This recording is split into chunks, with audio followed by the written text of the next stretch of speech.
Hello বন্ধুরা, আমি আবার চলে এসেছি আমার আরেকটা নতুন বাংলা মিনি ভ্লগ নিয়ে। আশা করি তোমরা সকলে ভালো আছো। সবাইকে নতুন বছরের আন্তরিক শুভেচ্ছা ও অভিনন্দন। আমাকে দেখেই বুঝতে পারছো সকাল থেকে উঠে আমি কতটা আনন্দে ও খুশ মেজাজে ছিলাম। আর থাকবো নাই বা কেন? দিনটা ছিল 10ই জানুয়ারি 2025। আমার অনেক অনেক বছরের স্বপ্ন পূরণের প্রথম সকাল বলে কথা। এই সকালটা একদিন দেখব বলে অনেক আশা করেছিলাম, আর নিজেকে সান্ত্বনা দিয়ে গেছি যে একদিনে না হোক একদিন ঠিক হবে। আর এই জেদ নিয়েই নিজের জমানো যেটুকু সম্পদ ছিল সেটুকু দিয়েই আজ আমি আমার জীবনের এই নতুন পথ চলার প্রথম সকাল দেখছি। বেশি দেরি না করে চটপট চা খেয়ে স্নান করে নিয়ে এই ফ্লোরাল প্রিন্টের শার্ট আর তার সঙ্গে এই ব্ল্যাক জিন্স আর জ্যাকেটটা পেয়ার করে নিয়ে জানলা দিয়ে ঢোকা সকালের উষ্ণ সূর্যের আলোয় দাঁড়িয়ে রেডি হয়ে নিচ্ছি। তাড়াতাড়ি ব্রেকফাস্ট করে নিয়ে বেরিয়ে পড়লাম আমার লক্ষ্যের দিকে।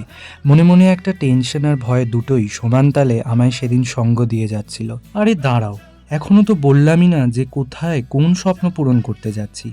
আমি যাচ্ছিলাম ঈশিতাজ মেকওভারের বেসিক টু অ্যাডভান্স মেকআপ কোর্সের প্রথম দিনের ক্লাস অ্যাটেন্ড করতে। কেন জানি না মেকআপ জিনিসটা আমায় বড্ড টানে, তাই মনে মনে ঠিক করে রেখেছিলাম শিখলে আমি ঈশিতা ম্যামের কাছেই শিখব। কথা বলতে বলতে আমি আমার গন্তব্যের দিকে প্রায় পৌঁছেই গেছি। আর ওই দেখো, আমার স্বপ্নের দোরগোড়ায় সেই মুহূর্তে দাঁড়িয়ে আমার যে কী অনুভূতি হচ্ছিল তা ভাষায় প্রকাশ করার মতন নয়। ক্লাসে সবার সঙ্গে পরিচয় পর্ব মেটার পর মাতা সরস্বতীর বন্দনা করে আমাদের 14 দিনের যাত্রা শুরু হলো। শুরুতেই পেলাম ক্লাসের তরফ থেকে এই সুন্দর একটা মিষ্টি ওয়েলকাম কিট। তারপর শুরু হলো আমাদের থিওরি ক্লাস, যেখানে ম্যাম মেকআপের বেসিক্সের ব্যাপারে আমাদের বুঝিয়ে বলছেন। পুরো জিনিসটা কেমন একটা যেন স্বপ্নের মতন লাগছিল আমার কাছে তখনও। যে মানুষটিকে আমি এতদিন ফোনে স্ক্রিনের মধ্যে দেখে এসেছি, আজ তার সামনে বসে তার ক্লাস অ্যাটেন্ড করছি, ভাবলেই অবাক লাগে। ফার্স্ট হাফে ফুল থিওরি ক্লাস চললেও সেকেন্ড হাফ কিন্তু আমাদের ছিল demo with theory class. Demo দিতে দিতে আমাদের প্রোডাক্ট নলেজ আর ক্লায়েন্ট হ্যান্ডেলের ব্যাপারেও বলা হলো। যার কাজ এতদিন ফোনে স্ক্রিনে দেখেছি, তার কাজ যে কোনোদিনও চোখের সামনে বসে দেখে শিখব ভাবতেই পারিনি। যাই হোক, ক্লাস শেষ হতে হতে সেদিন প্রায় অনেকটা রাত হয়েছিল। সকলেই বেশ ক্লান্ত হয়েই সবাই বাড়ি ফিরলাম।